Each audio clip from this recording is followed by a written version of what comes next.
Welcome, everyone, to the Whovians cast. I am your host, Matrixlord212, and I'm with Scott. What's up, Scott? Oh, you're muted. You're muted.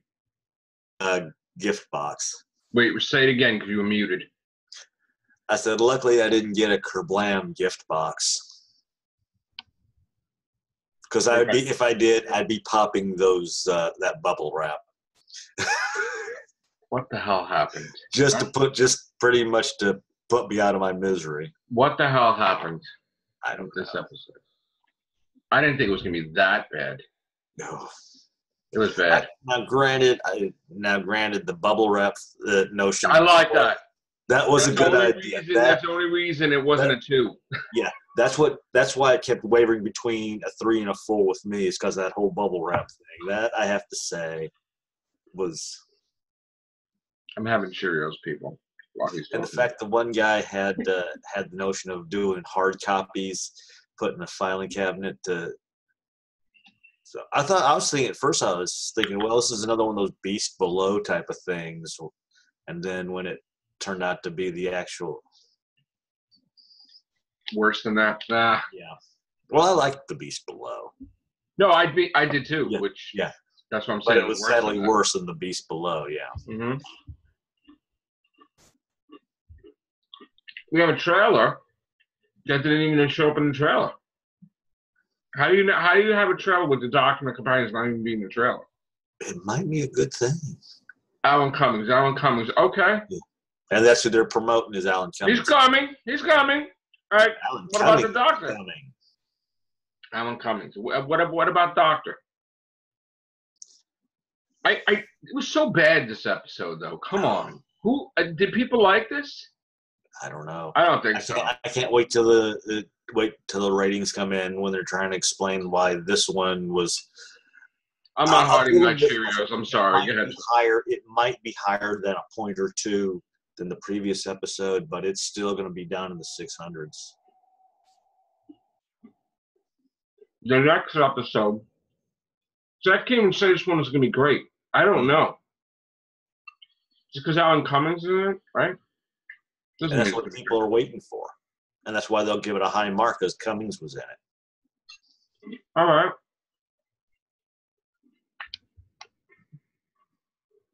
Three more. Mm-hmm. It's over. Done already. We can only hope. I'm sorry. God. Usually I have a polo on. I'm in bed, and I was about to go to bed, and then you text me, and I'm like, oh, he saw it. And then I'm like, you know what? Let me go get breakfast. Well, whatever the hell this is. Yeah. This happens at night, guys, around 1, 2 in the morning. Yeah. Matrixlord, if he's still up, has a bowl of Cheerios. There's never a bad time for cereal. I had my T-shirt on. I'm like, let me just throw my hoodie over that. I posted. I had to watch Supergirl too, so I watched it. Mm-hmm. It was good. There's no villains. Mm-hmm. Once again. All right, you're going to put the robot things in KERBLAM? That's not even a villain. They have to put that for her stupid file, right? Probably. Yaz's files. Mm-hmm. But let me get this straight. He made the robots kill people, or the robots kill people, and then he just, like, what the hell was that?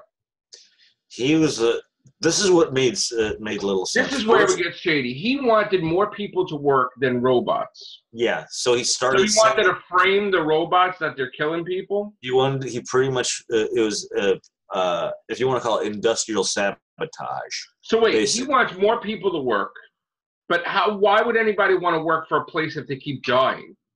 See, this is how they didn't think things through. No, what he was trying to do was he was trying to prove that robots totally. Even though it's 10% workforce of humans, he felt that it should be the other way around. I understand he wants a higher percentage. Where the robots were 10% and the humans were the 9%.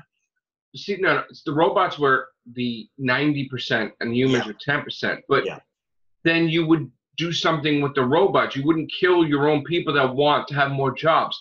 How does that make any sense? Doesn't. He wants to kill the people that he's trying to get jobs, but like, why would you kill? And you notice how I'm looking at like I'm watching it, and at some point in time, it jumped the shark for an episode because maybe Chibnall did step in and change the script because this guy that was Charlie in the beginning was not the same Charlie that was in the end of the episode, and it made no sense, like, at all. He's the red herring, basically, if you want to call it. No, but they changed the character Charlie. I know. Like there's no way he could have been a villain. The moment he saw the little gal in, but that's ridiculous. That's when they jumped the shark. Oh, I'm sorry. When he cleaned up her mess when she dropped her She did a bumper off. I couldn't believe they killed her. First of all, I was in shock that she died. I could not believe it. I think they did that because it was one of those. They needed to kill somebody who he cared about to try to show him that he was wrong. So the robots technically took her.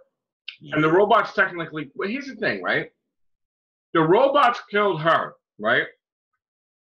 So wouldn't the doctor say, hey, the robots are bad too? You know what I would love to do?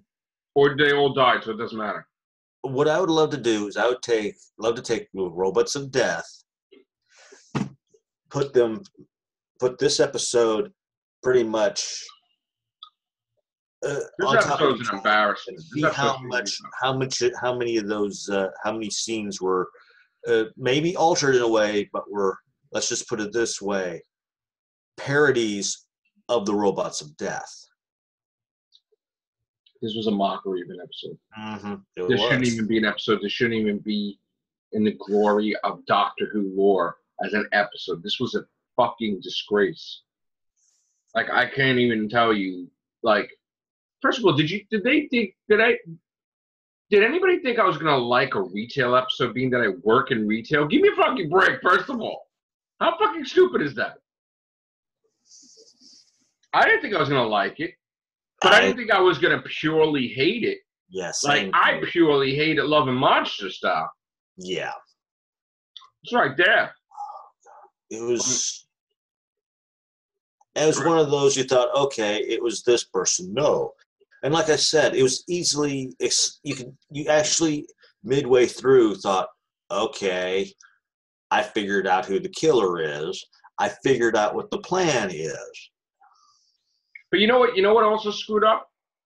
There was a point in the beginning when Graham's going through the medical thing to see what's wrong with him medically, and there was nothing, right? Yeah. But then there was something with the doctor, but then she interrupted them?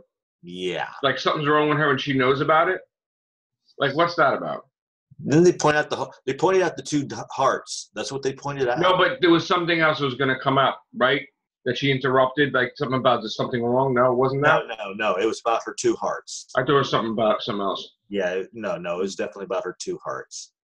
Because like I said, I watched it on my special site, and I thought the same thing. So luckily, I could go back and I listened to it. And they were referring to her. Why is that still an issue if they're from the future?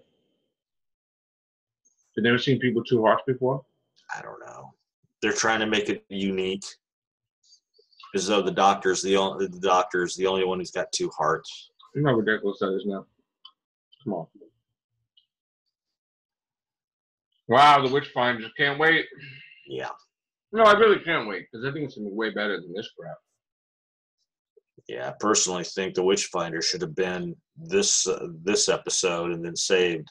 No, because you know what? You would have had this shit in the back. And it was I know, but still, well, it belonged, like we pardon the pun, this shit in the back where it should have been where it should belong. So technically, the Witchfinders was originally in the beginning episodes, like 3.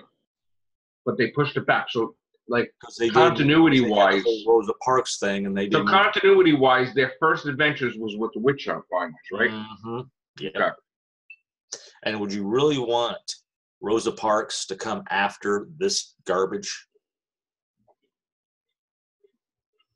I like Rosa Parks better than this episode. And that's saying a lot. Saying a lot. Apparently everybody did too, because look at the ratings for Rosa Parks. I want to see what the ratings for this is. Yeah, that's what I can't wait. Like I said, it's probably going to be one or two below. It's going to be 1 or 2 below the previous adventure, but it's still going to be 600. It's crap. Got to be, dude. And let's see how they try to denounce this one. Well, the one good thing tonight, I decided I wanted to do a cast by myself originally because I wanted to just vent. Mm-hmm. You know, I don't know if you saw that. Yeah, And I saw then, it was posted, but I hadn't. and then in the end, I invited everybody, but of course nobody's around because you're working. Chris is watching wrestling, Walking Dead, Supergirl, Survivor Series. There's a lot of stuff tonight, man. Doctor Who's getting like, you know, people not watching Doctor Who like the same night. It's getting harder. So we're gonna have to do more casts during the week. But then I was plugging, you know, the Whovians Cast Interactive on Facebook, and someone contacted me on Whovians Cast Interactive, Alex, and we got a new member. Yeah. Nice. So Sweet. we did a cast, and he did great, and he's gonna appear again, and awesome job. So check out Whovians Cast Interactive on Facebook. You can interact with me, with Scott. Oh, and also I sent you. I don't know if I sent you the thing. If you got my message. Yeah, it'd be the wrong link or something like that. No, your cliffhanger saga, right? Yeah. You put the link on Doctor Who Forever. Yeah. But it said Fandango. Like go to the movies. Like okay. What the hell? Yeah, so take that down. But put all your cliffhanger saga on your administrator. Your thing on the Doctor Who site. I will. You have permission. You don't have to ask me. Okay. It's Doctor Who related. If it wasn't Doctor Who related, I'd be like, no. Yeah. But it's Doctor Who related, and I don't even. I thought it was. That's just it. So. No, you know, I don't even use. The thing is, it's so hard for me to maintain all these Doctor Who pages. Yeah. So if we utilize one of them for Doctor related stuff, which different, it's like different than the other ones, because I don't want them all just to be like copy and pasty everything. The Whovians Cast. Like if they have stuff like your stories of Doctor Who in there, that would be perfect. I didn't even think of that, but I'm glad you posted that. But if you put your cliffhanger saga on Doctor Who Forever or TARDIS Travelers or you know Fight for Who, the other let's see, then do that, you know, and you could people get to see not just the Whovians Cast my posts, but posts of other members like the Blind Dyslexic over here, which this is his name. I'm not calling him the Blind Dyslexic. This is his name, like I'm Matrixlord212. Scott is known as the Blind Dyslexic, and he's also a disc jockey, right? So he's a writer. I get out so late and was watching my shows, and after seeing KERBLAM, I wish I did cast it instead of or caught my other buddies' casts, and who'd know this last one sucked. I came home, I ate, and while I was eating, I was watching KERBLAM. And Sharon heard one, oh my God, what was that? It was because I could, you know, I really thought the one thing in the episode I liked, well, there's two things, but the one thing I liked, which I thought was very original, was the fact that they came up with a thing that someone was able to poison bubble wrap by making micro explosions on bubble wrap because everybody pops the bubble wrap. Everybody in the world would pop the bubble wrap. So you just gave the idea to some terrorist to fucking put shit in the bubble wrap and blow up, which I thought it was a poison, tell you the truth. I was literally in shock that she died. Yeah. Because I was like, oh, and Sharon's like, are you all right? What happened? Like, what happened in the episode? The fucking girl hit the bubble wrap and she died. And she was cool, too. She could have been like a companion or some shit. She was nice. And I was like, I couldn't fucking believe they killed her. I was like, oh my God. That was a shocking thing. But that's the reason why it's not rated a 2. You know what I mean? There was a few things, you know? And like I said, at first I thought it was maybe when you did it submitted a poison of some sort inside. And then Graham has the bubble wrap and they stared at it in the toilet. That was funny. Yeah. Like, what do we do with this? Where do we put this? Yeah. I might have to watch that. I thought somebody may have popped one of them before in the first half. Yeah. It might not have been poison bubble wrap. Yeah. It might have been regular bubble wrap. Maybe. I like that you had the Fez. Yep. I like that you mentioned pasta. That was cool. That was good. Yep. But I'm very angry with Chibnall lately, especially when he's trying to retcon shit. You know that. Yeah. Not fucking happy at all. She did the same. She did the whole little Venusi and Keto and saying that she didn't like the ends. I like that when she does that. It's good stuff. So you rate it a... It's between a 3 and a 4. I give it a 3. You gave it whatever. 3 and a 4. So I give it a 3. It's staying at 3 and it's never changing. But like I said, the bubble wrap was the bubble wrap thing was one of the reasons why it kept wavering between a 3 and a 4 with me. Right. And bubble wrap's the reason why it's not a 2. Basically. Then the Fez. I like that too. The minor moments to the whole damn episode in general. It sucks. All right, guys. Thank you very much. Take care. Bye for now.